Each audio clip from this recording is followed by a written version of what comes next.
नमस्कार, मैं सूरज सिंह और आप देख रहे हैं हमारा YouTube चैनल जिसका नाम है सूरज सर की पाठशाला। आज हम एक नए वीडियो के साथ मौजूद हैं जो लोकसभा सामान्य निर्वाचन 2024 के दौरान चुनाव कार्य में लगे मतदान कर्मचारियों, विशेष रूप से पीठासीन अधिकारियों के लिए है। इस वीडियो में हमने चुनाव के दिन मतदान शुरू कराने से पहले पीठासीन अधिकारी द्वारा कराए जाने वाले मॉक पोल और ईवीएम को सीलबंद करने की संपूर्ण प्रक्रिया को आसान और सरल तरीके से बताने का प्रयास किया है। उम्मीद है आप सभी इससे जरूर लाभान्वित होंगे।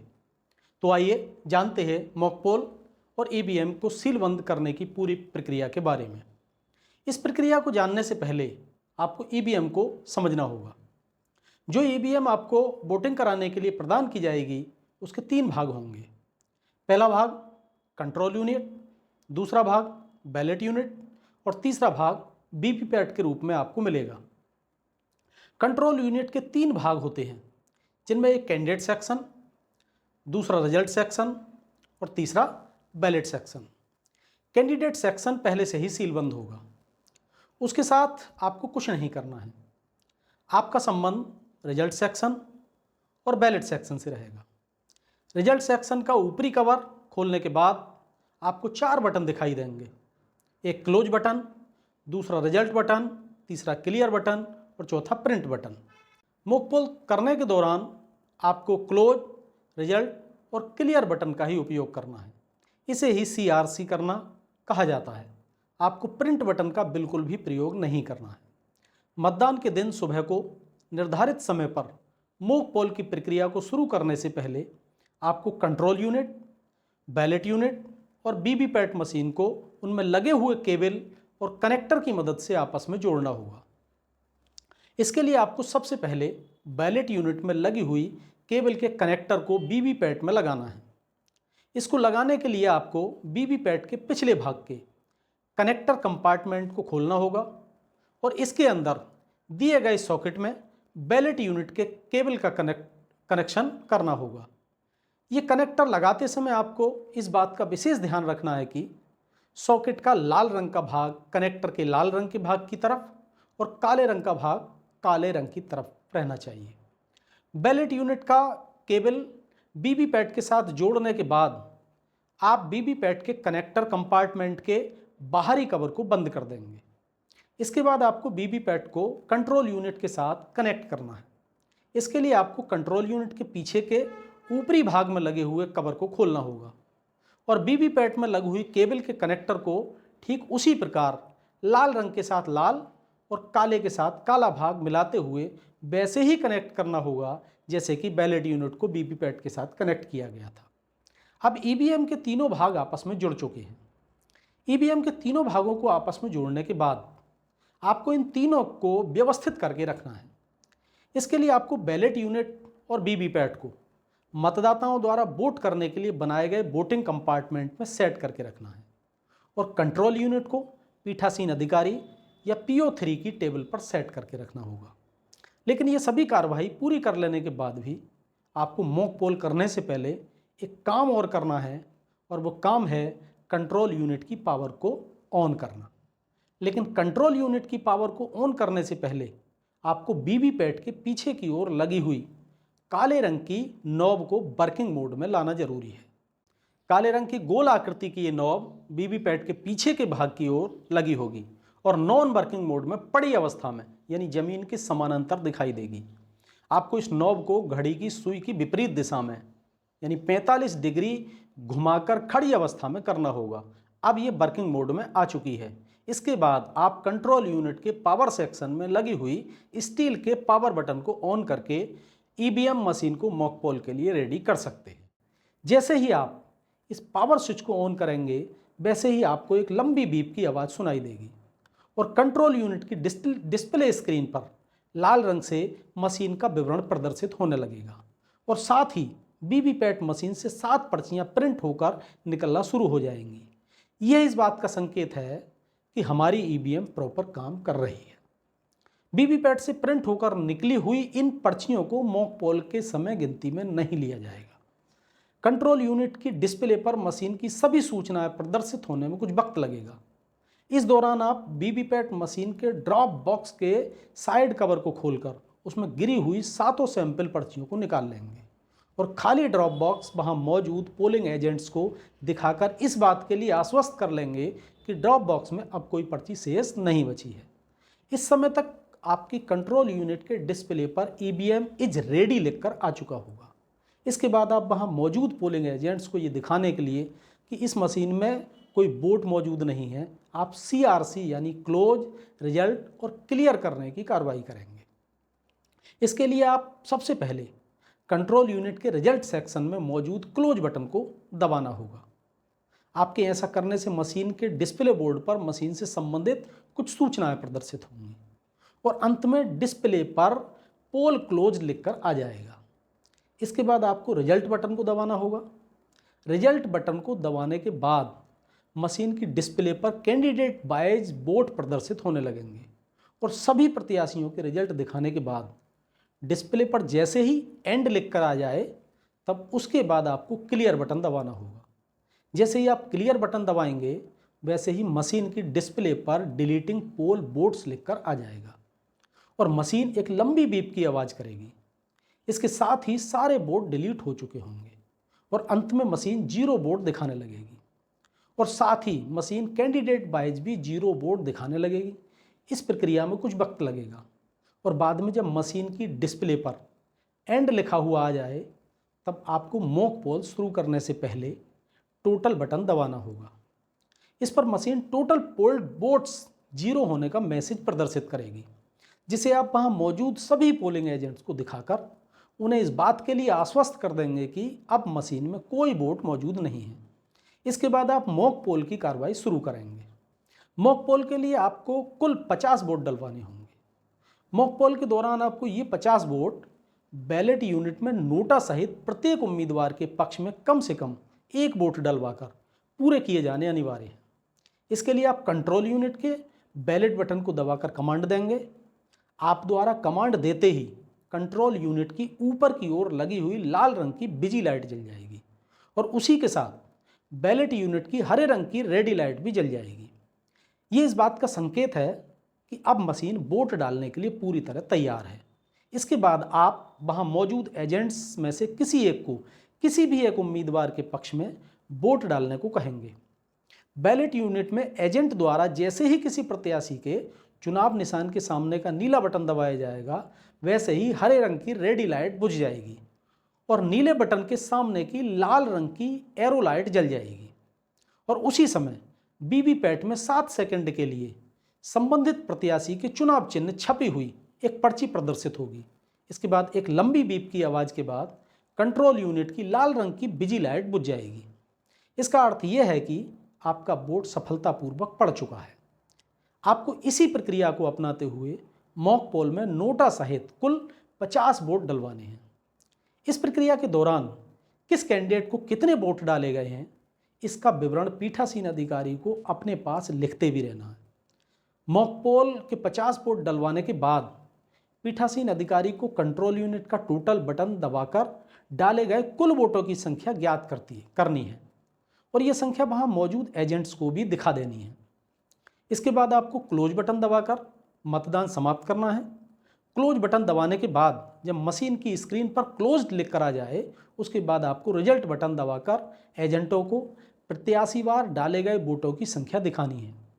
साथ ही पीठासीन अधिकारी को कैंडिडेट वाइज प्रदर्शित होने वाले मतों को अपने पास लिखते भी रहना है ताकि कैंडिडेट वाइज डाले गए वोट और प्रदर्शित वोटों का मिलान करके एजेंटों को मशीन के सही होने के बारे में संतुष्ट किया जा सके और पीठासीन अधिकारी द्वारा अपने पास कैंडिडेट वाइज लिखे गए वोटों का विवरण बाद में मॉक पोल घोषणा पत्र में यथास्थान लिखा जा सके।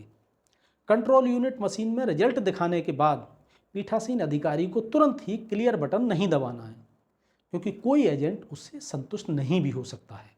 इसके बाद पीठासीन अधिकारी को वीवीपैट ड्रॉप बॉक्स को खोलकर उसमें से सभी पर्चियां निकालकर कैंडिडेट वाइज अलग अलग करके और उनकी गिनती करके एजेंटों को दिखाकर और मशीन में डाले गए वोटों से मिलान कराकर संतुष्ट करने के बाद मॉक पोल घोषणा पत्र पर सभी एजेंटों के हस्ताक्षर कराने के बाद ही कंट्रोल यूनिट के क्लियर बटन को दबाकर पोल को क्लियर करना है।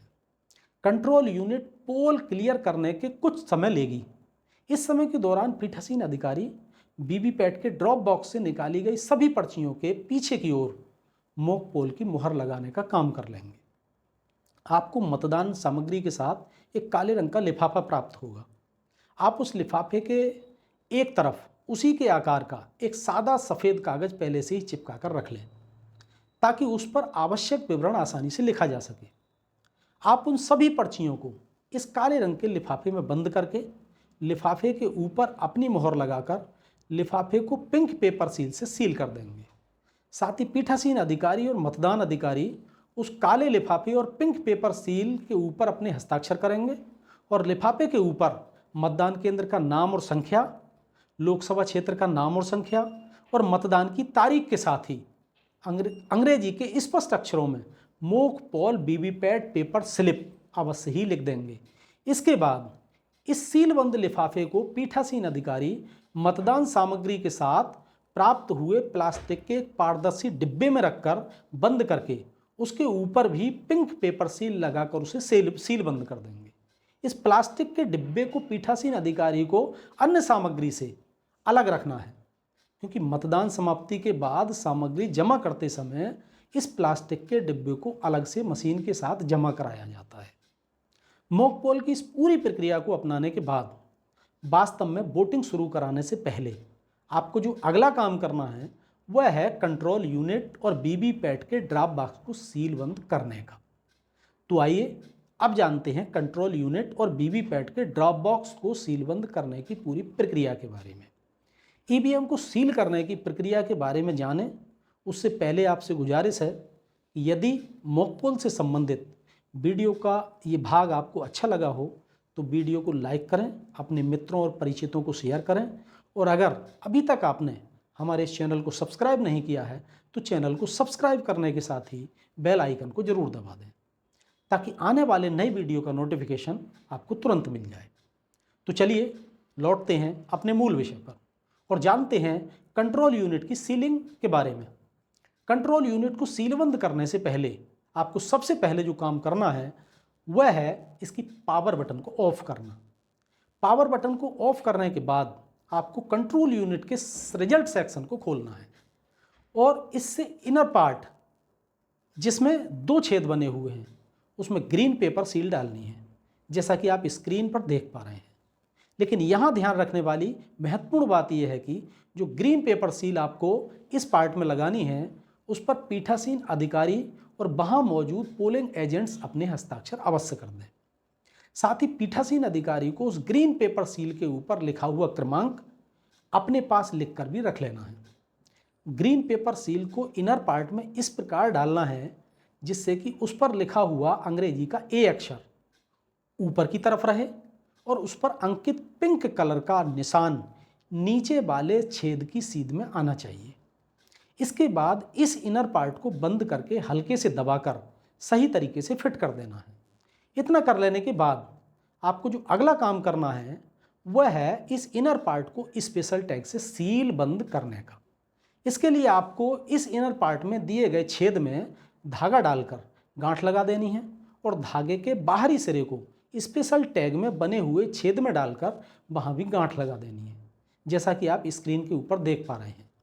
इसके बाद स्पेशल टैग में लगाई गई गांठ को लाख और ब्रास सील की मदद से सील कर देना है और इस स्पेशल टैग को वहाँ दिए गए खाने में इस प्रकार से सेट करना है कि क्लोज बटन इस स्पेशल टैग के बीच में आ जाए और आसानी से दिखाई देता रहे। यहाँ ध्यान रखने वाली बात यह है कि स्पेशल टैग जो आप इस्तेमाल में ला रहे हैं उस पर पीठासीन अधिकारी अपने हस्ताक्षर अवश्य कर दें और उसका क्रमांक भी अपने पास लिखकर रख लें ताकि बाद में भरे जाने वाले प्रपत्रों में यथास्थान आप उस क्रमांक को आसानी से लिख पाएँ। इतना सब कार्य करने के बाद आपको रिजल्ट सेक्शन का बाहरी कवर भी बंद कर देना है और उसे हल्के से दबाकर सही से फिट कर देना है। इसके बाद आपको ग्रीन पेपर सील के बाहर निकले हुए सुरों को जिनके ऊपर के भाग पर ए और नीचे के भाग पर बी लिखा हुआ है उसके ए भाग के ऊपर लगे हुए बैक्स पेपर को हटाना है और नीचे की ओर मोड़कर चिपका देना है। इसी प्रकार बी भाग के से भी वैक्स पेपर को हटाकर उसे ऊपर की ओर मोड़कर चिपका देना है। चिपकाने के बाद उस पर पीठासीन अधिकारी और वहाँ मौजूद पोलिंग एजेंट्स अपने हस्ताक्षर कर देंगे। इतना सब कर लेने के बाद आपको रिजल्ट सेक्शन को भी एड्रेस टैग के माध्यम से सील बंद करने की कार्रवाई करनी है।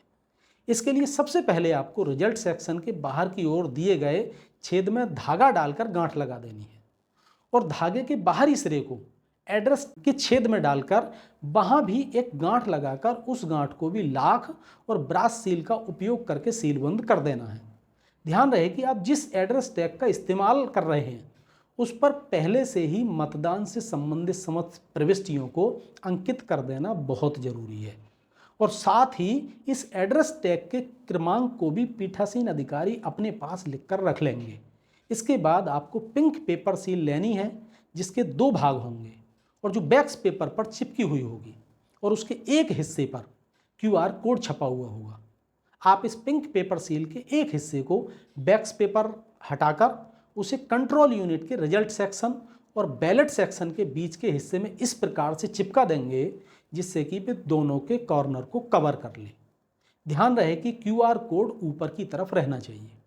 इसी प्रक्रिया को अपनाकर आपको पिंक पेपर सील के दूसरे भाग से कंट्रोल यूनिट के दूसरी ओर का भाग भी सीलबंद करना है। जो पिंक पेपर सील आप द्वारा इस्तेमाल में लाई गई है उसके ऊपर भी पीठासीन अधिकारी और मतदान एजेंट्स को अपने हस्ताक्षर करने हैं।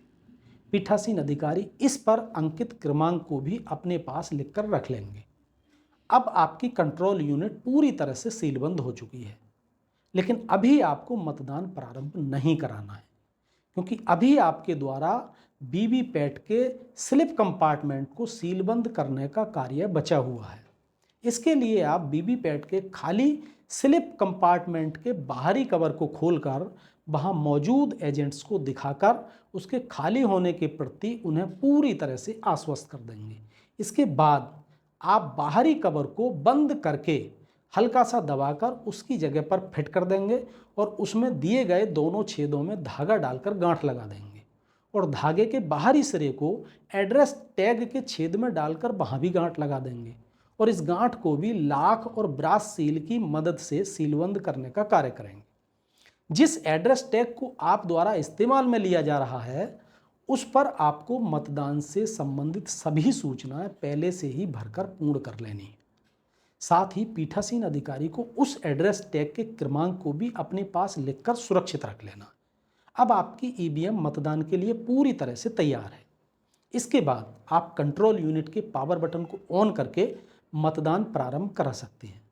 मतदान शुरू कराने के बाद पीठासीन अधिकारी मतदान से संबंधित समस्त आवश्यक प्रपत्रों को भरकर पूर्ण कर लेंगे। पीठासीन अधिकारी द्वारा कौन कौन से प्रपत्र भरे जाने हैं और उनको किस प्रकार से भरना है इसकी चर्चा हम अगले वीडियो में करेंगे। तो बने रहिए हमारे साथ अगले वीडियो तक। आपको ये वीडियो कैसी लगी हमें कमेंट करके ज़रूर बताएं। अगर वीडियो अच्छी लगी हो तो वीडियो को लाइक करें, अपने मित्रों और परिचितों को शेयर करें और यदि आप चैनल पर नए हैं और अभी तक आपने चैनल को सब्सक्राइब नहीं किया है तो चैनल को सब्सक्राइब करने के साथ ही बेल आइकन को अवश्य दबा दें ताकि आने वाले नई वीडियो का नोटिफिकेशन आपको तुरंत मिल जाए। तो मिलते हैं इसी श्रृंखला के अगले वीडियो के साथ। तब तक के लिए नमस्कार।